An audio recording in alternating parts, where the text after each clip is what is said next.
Good morning. Good morning po. Good morning, good morning. Good morning once again. We are now officially live this Monday, April 4, 2022. So, kumusta po kayong lahat sa araw po ng Lunes? So, I'm here again sa inyo po, sa lahat po ng mga viewers natin. So, gusto ko pong mag-share for this early morning, the Word of God. So it is about Jesus feeds the 5,000s in Matthew chapter 14, verse 13 to 21. So without any further ado, amen, without any further delay, so babasahin po natin. So first, pray muna tayo. Lord God, the Father Almighty in heaven, Lord, we give you thanks and praises, honor and glory for this morning. Lord, sa sininga kaagahon Ginoo, I ask the presence of the Holy Spirit nga mag-manifest Ginoo. Lord, I ask for anointing. I ask for your wisdom, knowledge, and understanding as I'm going to exert just a little of your word for this morning. And Lord, also anoint all nga makabati san sininga word of God, san sininga mga pulong Ginoo, and let their life, Lord, nga i-bless mo gid Ginoo. Ako nga naman ang ilang panginanglanon, ikaw gid magamit sang ilang mga panginanglanon sa sininga adlaw Ginoo, even sa sininga nga week Ginoo, ikaw gid maga-bless sa ila, ang imong mga panalangin, ang imong blessing, hallelujah. O kung gani man, Lord, what is the desire of their heart, ikaw gid Lord ang magahatag sila through the power of the Holy Spirit. In the name of Jesus, amen. So, good morning sa inyo tanan. I'm going to read sa inyo the Word of God. It is written in Matthew chapter 14, verse 13 to 21. So, amo yung pulong sa Ginoo. When Jesus heard what had happened, he withdrew by the boat privately to a solitary place. Hearing of this, the crowds followed him on foot from the towns. So dahil siguro nakabatyag sa sang grabe kadamo sang tao, sang kakapoy, nag-withdraw siya in a private place. So hindi niya pinaalam, pero alam pa rin ng mga tao. So nung nalaman ng mga tao, sumunod pa rin sila. Kahit na ano siguro yung distance na yon, talagang lumakad lang sila. So when Jesus landed and saw a crowd, hindi pa siya nakapatong sa sina nga lugar. When he saw a large crowd, he had compassion. He had compassion on them and healed their sick. So hindi lang dala-dala nila yung kanilang mga pamilya na mayroong sakit. Amen. So that is their intention, para for healing. Kung sino man yung mga sino man yung may sakit sa kanilang pamilya or even mismo ang kanilang sarili. As evening approached, magdilim na. Amen. The disciples came to him and said, "This is a remote place and it's already getting late." So, ibig sabihin, remote na lugar to, malayo. Mismo doon siguro sa mga barangay, medyo mayroong distansya. O di kaya kailangan na silang kailangan na silang paalisin. Kailangan na silang pauwiin. Kailangan na sila para makabili sila ng kanilang mga pangangailangan. Because people there, listening or trying to makuha yung attention ng ating Panginoon because mayroon silang gusto, especially healing. Amen. So, sabi nito, this is a remote place and it's already getting late. Send the crowds away so they can go to the villages, sabi niyan, and buy themselves some food. Amen. Yun ang sabi ng mga disciples sa ating Panginoon. But Jesus replied, they do not need to go away. Hindi nila kailangang lumayo. Hindi kinakailangan nilang magbili pa or ano pa. Because malayo pa eh. Merong distansya eh. So Jesus replied, they do not need to go away. You give them something to eat. So the instruction of our Lord Jesus Christ is very clear. No? Something to eat. Hindi naman madami. Alam ng Diyos on that time kung anong meron sila.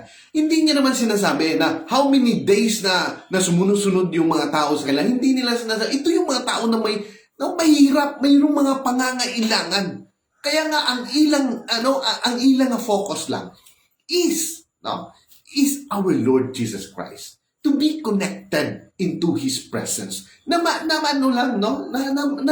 ma-meet lang nila or something. No? Na gusto lang nila ma-connect sa Kanya. So, sabi dito, we have here only 5 loaves, sabi nila. So, they do not go away. They do not need to go away. You give them something to eat. We have here only 5 loaves of bread and 2 fish. 2 fish, they answered. So, anong meron lang sa atin dito? Only 5 loaves and 2 fish. Wala na iba. So, ang crowd na nandoon is 5,000. Pero sabi, according to the mga Bible scholars, hindi lang 5,000 men ang nandun. Even, pamilya-pamilya siguro ang nandun. Mayroon doong mga anak nila, mayroon din ng mga anak nila ng babae or lalaki, or something andun yung mga wife. So more than 10 to 12,000 ang nandun. No, hindi lang yan. More than that. So, sabi niya, bring them here to me. Dadalhin niyo yung 2 fish and 5 loaves sa akin, sabi niya. He said, and he directed the people to sit down on the grass. So walang ibang, hindi siya nagbigay ng power para sabihin, hindi man lang nagsalita na, just only cool. No? Sabi niya, cool ka lang kayo. No? Doon lang kayo, opo lang kayo dyan, sabi niya. So sabi niya, taking the 5 loaves and the 2 fish and looking up to heaven. So, hindi man lang siya nag-release ng mga, ng strength or para kasi minsan nagpo-problema tayo, sabi nga ng mga expert. So, every time magkakaroon ka, ma-depress ka, ma-stress ka, we have cell in our body, throughout our body, and more than trillions of cell. Kag-arang cell na yan ay mayroong nare-recharge yan or something, there is a current or something, there is life, or marang mga baterya yan. Amen. So, every time na nagadugang ang atong edad, yung iba ay namamatay. Amen. So, ang iba naman, nagpo-produce ulit, but something, when we have God, the Spirit of God directed, dwell there in our heart, nagre-recharge yan by the power of the Holy Spirit. So, amen, tuloy tayo. Sabi dito, taking the 5 loaves and 2 fish and looking up to heaven, He gave thanks. Wow, and He broke the loaves. Then He gave them to the disciples, and the disciple gave them to the people. They all ate and were satisfied. So, nagkakaroon ng milagro. So, sa time, na gin-distribute nila yung 2 fish and 5 loaves, gin-piyak-piyak nila, doon nagkakaroon ng milagro. So, sa time na magbigay ka kung ano lang ang meron sa'yo. Hindi naman sinabi ng Diyos na buong-buo ibibigay mo. Ay nagkakaroon ng milagro. So, ano bang meron sa atin? Amen. So, tuloy tayo. At hindi lang yan, they were satisfied. The disciples picked up 12 basketfuls of broken pieces that were left over. So, dahil nagbigay sila, nag-distribute sila, anong meron? Nagkakaroon pa ng sobra. 12 basket full of broken pieces. Amen. Left over. So, kung magbibigay tayo, anong meron sa atin? It will going to multiply. Lalong-lalo na doon sa may bata, baon niya lang ang kanyang dala. Anong naiwan? Anong meron sa kanya?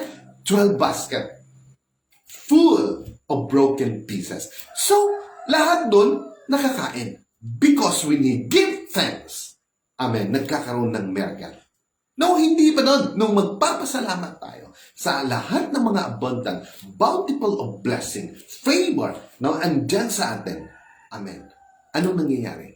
No, nagmo-multiply. That's why, no, kung anong meron lang tayo, hindi naman tayo magaling magkanta, hindi naman tayo magaling magsalita, pero in times, kung anong meron lang, no, if you will going to practice, and then, no, mag-give ka ng effort, and then, you will allow yourselves, no, to participate, no, in the service, or di kaya magkanta ka lang, na kahit ano lang, no, amen, sunod-sunod lang, no, even though we are not good, no, sa pagkanta, pero in times, no, na ginawa mo yan, anong mangyayari? There is miracle, and there is, no, nagkakaroon ng revival.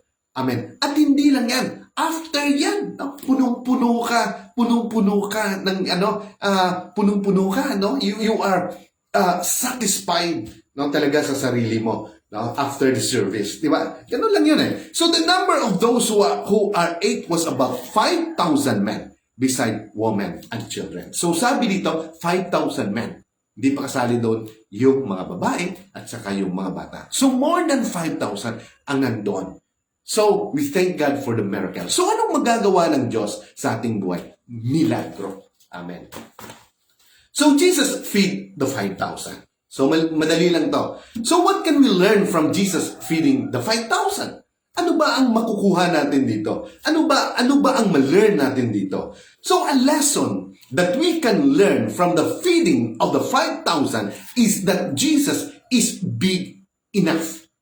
He is enough sa ating buhay for any of our expectation. Here, He surpassed expectation.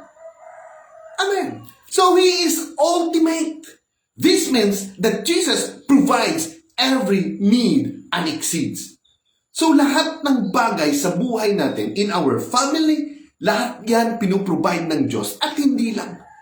No? Nag-i-exceed pa. Kaya nga sabi niya, no, in Ephesians, sabi niya, He is able to do immeasurably, exceedingly, sa ibang verse, sa ibang version, far above, more than all we ask or imagine, according to the power who is at work within us. So it is about our faith. So anong una? Able. The word able, okay na.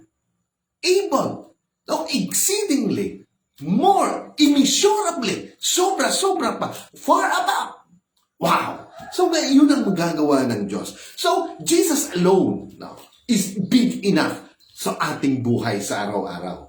Amen. So, it is one of the most inspiring stories in the Bible, and it is often used to encourage us or brethren to believe in God's great power and mercy.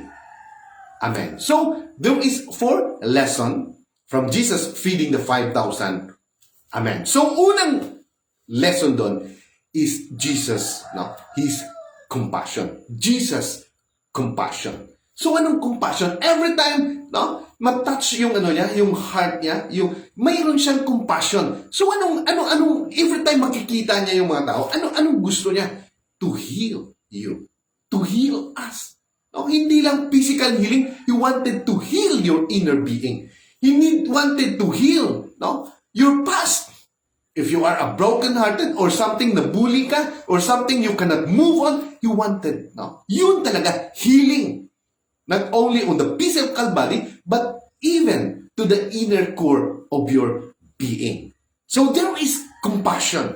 So His compassion is without bounds. Walang hangganan yung compassion niya, yung pagmamahal niya. Amen. That even if he had traveled far, kahit na lumalakad siya, nagtatravel siya ng malayo, no? In time, no, na nagme-ministry siya, kahit na pagod siya, because he is in the flesh. Amen. So far, mismo, he healed the sick and did so many things. Hindi lang sa pag-heal, hindi lang sa pag-ayos sa mga may sakit, pero madamo pa nga bagay ang iya ginabuhat. Amen. So, His compassion is so boundless or I mean, His power is limitless. No? Walang hangganan, walang boundary. Amen. So, that He gave His life for His children who are, by the way, sinners. So, He gave His life. Hindi lang miracle, hindi lang blessing, hindi lang pabor, hindi lang kung anong bagay, but even His life. No, to us. No. Being a sinner, He saved us. No. Amen. He saved us from our sin.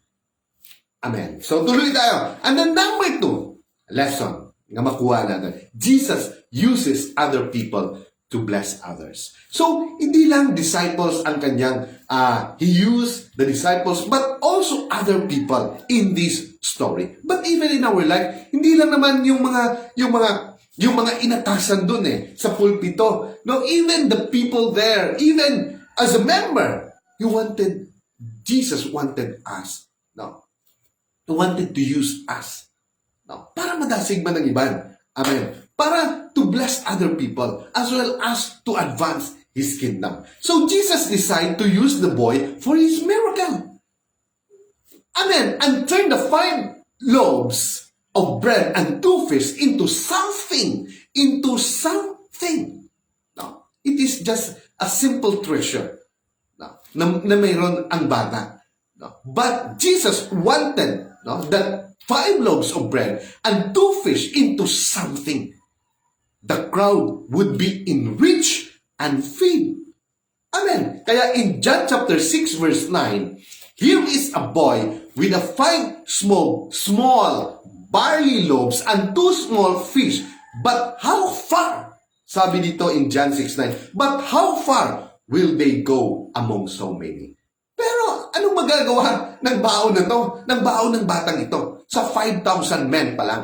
Wala pa kasali yung women and then yung mga bata. So hanggat saan? Yung 2 fish and 5 loaves na to. Amen. So we can just imagine what amazement, what amazement or kahanga-hanga the boy had when his simple treasure, simple baon, treasure become the reason na maging rason, na become a reason for the crowd to be filled. Wow! Kahit na simple lang yung ating tawag nito, yung ating talento, yung ating kung anong meron tayo, kahit simple lang. Amen. Kung we allow God na mag-perform siya or when you allow God na mag-manifest siya sa imo kinubuhi or when you allow yourself to participate, amen, sa service, hindi lang to testify about the goodness of God or something, to act something. Amen. So iba ang darating sa crowd. Kahit ikaw kaunti lang, simple treasure or something simple of talent na meron ka, kumanta ka lang doon, and then the crowd, sino ba ang nagkaroon ng revival? Sino ba ang nagkakaroon ng saya? Yung crowd. There, Amen. At ikaw, after the service, anong meron ka? Punong-puno ka. Sobra-sobra. Awas-awas. Anong meron sa bata? A simple treasure. Baon lang. Pero after that, nakakain lang. Anong meron? Uli sa kanya? Sobra-sobra pa. Sa kanya. Amen. So tuloy tayo. By using the disciples and the boy to bless others. Amen. He used the disciples and the boy to bless others.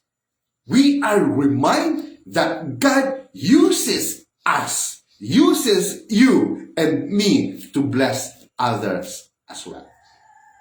Kaya, God remind us, each and every one of us, na mayroon tayong kakayahan, na mayroon tayong talento, mayroon tayong, kahit hindi naman talento, hindi naman kung anong meron ka dyan. Kung anong meron ka dyan, to bless other people, to bless others as well. Amen. When God asks us to be a blessing to others, we must have faith. We must have faith. Kailangan mayroon tayong faith. Faith and to do even just a simple amount or act. So, kailangan din, kahit anong meron ka lang, magbigay ka lang.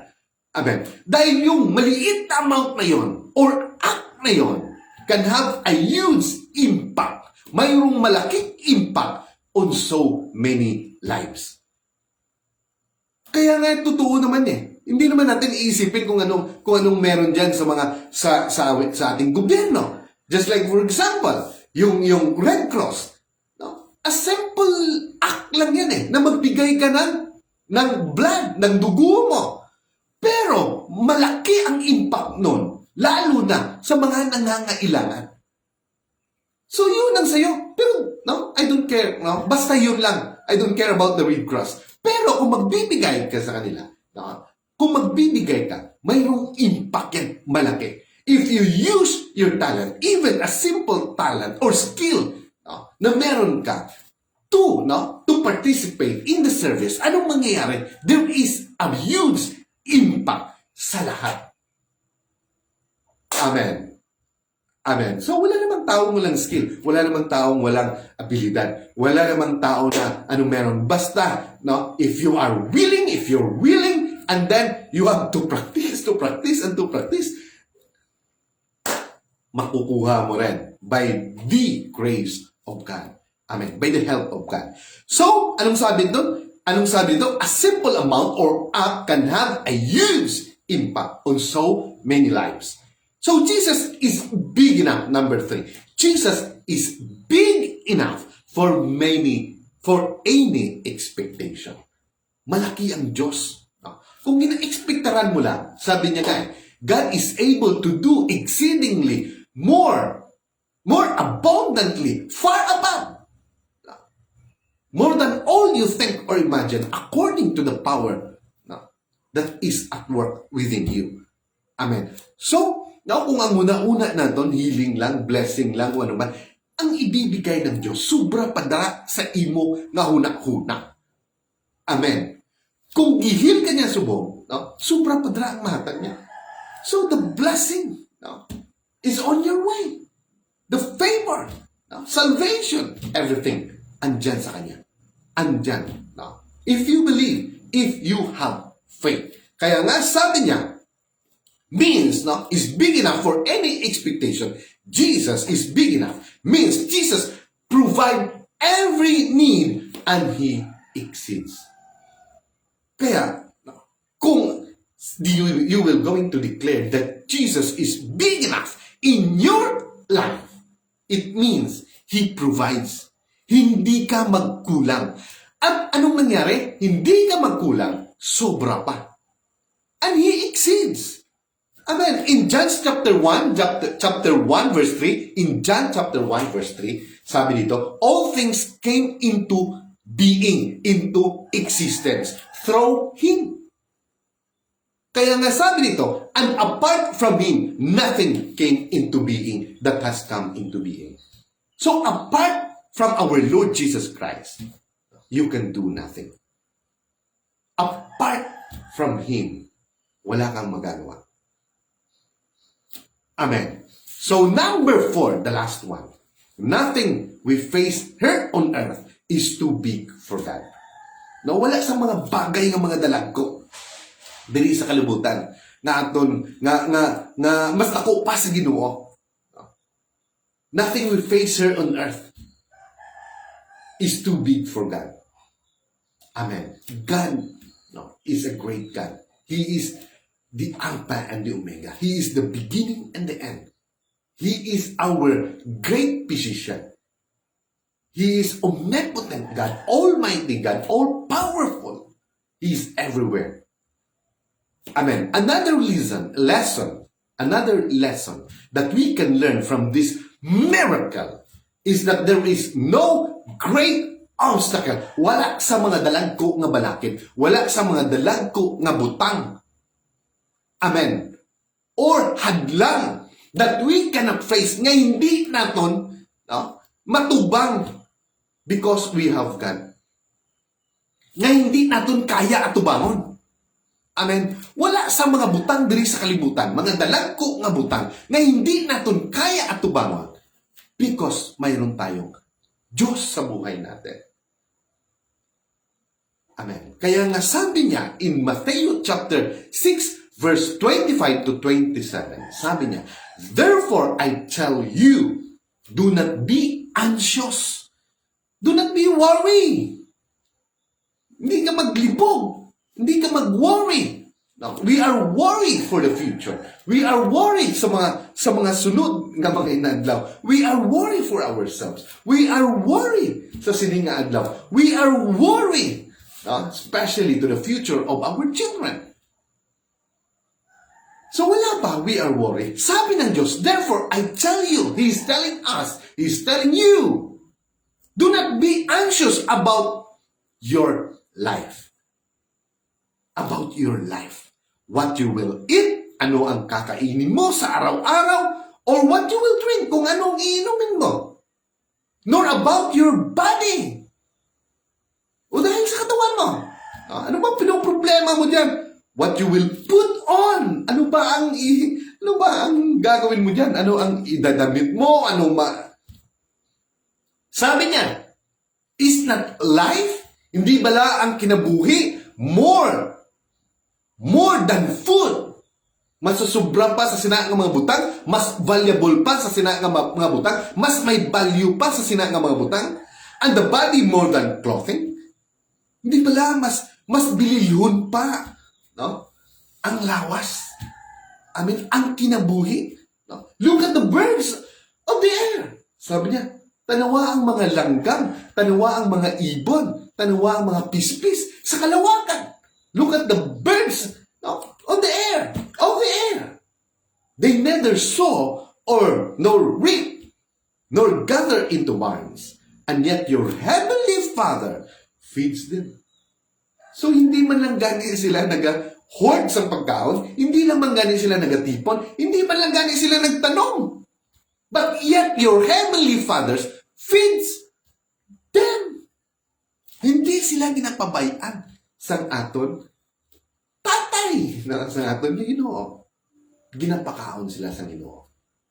No? Ara sila sa una-una sang Ginoo. Ara sila, may value sila sa Ginoo. God provides everything, sa ila. Gitagaan sila sang ila maistaran, gitagaan sila sang tanan, ng pagkapagkaon sa adlaw-adlaw. Amen. Are you not, at next sabi niya, are you not more valuable than they?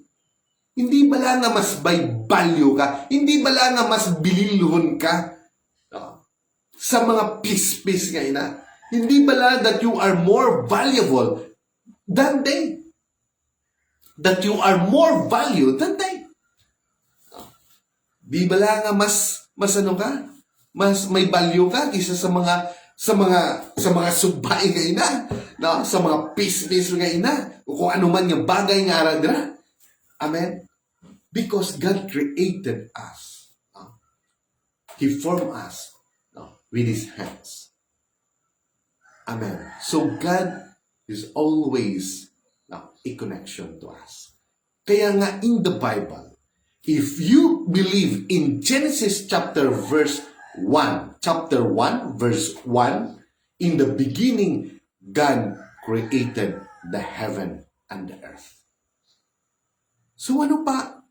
If you believe on that verse, it means hindi madali. No, it is not difficult to believe the whole context, the whole scripture in the Bible. If you believe on that Genesis chapter 1, verse 1, heaven and earth na yun ginawa niya only by His words. Amen. So, ito lang yung milagro nito, 2 fish and 5 loaves. Ito lang, Hindi tayo maniwala. Hindi tayo maniwala na mahil tayo. Ginawa niya nga yung langit at saka lupa. Amen. So, sabi niya, and which of you by being anxious, kag sino man sa inyo of being anxious or nag-worry, can add a single hour to his span of his life. So kung sige ka worry, amen. Do you think Do you think a single hour lang ay madagdagan pa ang iyong buhay? So sige mo ka worry. Sabi nga, every time magkakaroon we release yung power na yon na magiging stressful, stress tayo sa araw-araw. We are in distress. So every cell ay nagpupundi sa ating katawan. Kaya nga haggard ka tingnan eh.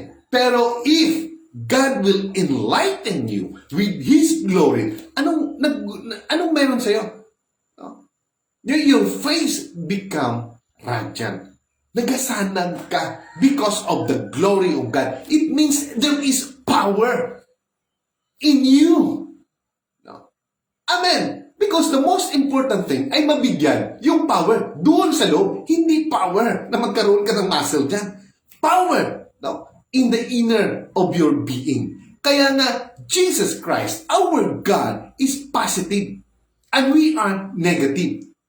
And we are negative. Ano yung sa baterya? Positive, negative. And then, when they meet together, a car, yung kotse, yung truck, pag-switch yan.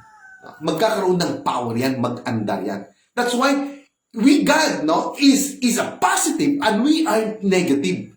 If we were going to kneel down, amen, and to worship God, if the Spirit of God meet yung negative na tayo ng mga tao, anong mangyayari pag mag-meet sila? Power. We will speak in tongues. Unspeakable joy. And there is power. Amen. Ganun yun.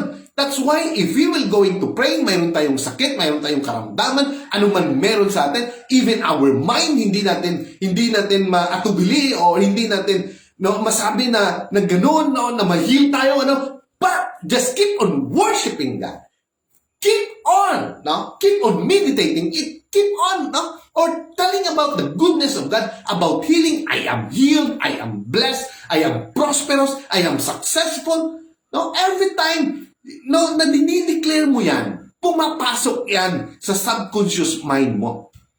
Una-una, hindi yan mag-meet yung isip mo at yung sinasabi mo. Pero, pabalik-balik lang. Declare it. Keep on declaring. Keep on declaring. And when the Spirit of God nagkakaroon, mag-meet ngayon yan, ang iyong buong buhay, your spirit and the Spirit of God, there is power. Magkakaroon yan ng power, yung word na yan, because it will be put on your subconscious mind.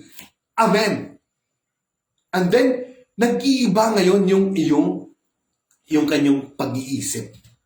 Amen. Nararamdaman mo.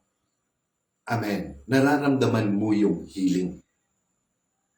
Because yung pundi na yon, yung punder na utak natin, yung napunde na yon, na walang faith, walang pagtitiwala, but if you keep on declaring, if you keep on pronouncing about the word of God, about the blessing, about the healing, anong nangyayari?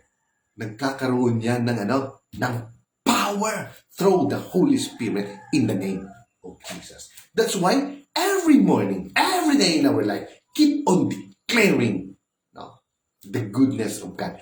Keep on declaring the blessing. I am blessed. The word I am is Jesus Christ. I am who I am. Amen. That's why you speak about Jesus. I am healed. I am blessed. I am successful. I am prosperous. Amen. Amen. And lastly, sabi ito, feeding of 5,000 or more than 5,000. Through this miracle, we are reassured. Tayo po ay may katiyakan. Tayo po ay may kapanatagan. Tayo po ay may tiwala ngayon mismo. We are reassured of Jesus' love for us. Kaya kung ma-heal ka sa iyong karamdaman, assured ka, may katiyakan ka, dahil hiniled ka ng Diyos, dahil mahal ka niya. Kung bakit ka hinango ng Diyos, tinawag ka, for his body, for his church, for his family, to be a part of his kingdom? No. Surely because he loves you. Amen. So that's it. That's it, our word for today.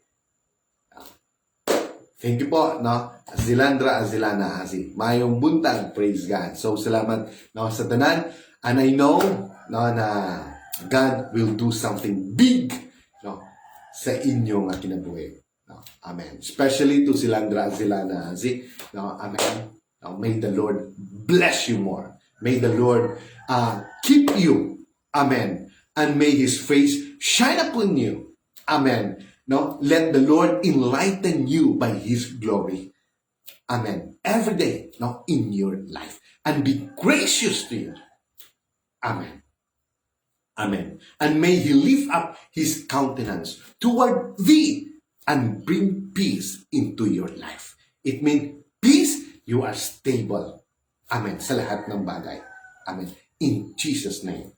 Amen. So, God bless po na sa lahat po ng manunood no, for this streaming. So, God bless everyone and good morning.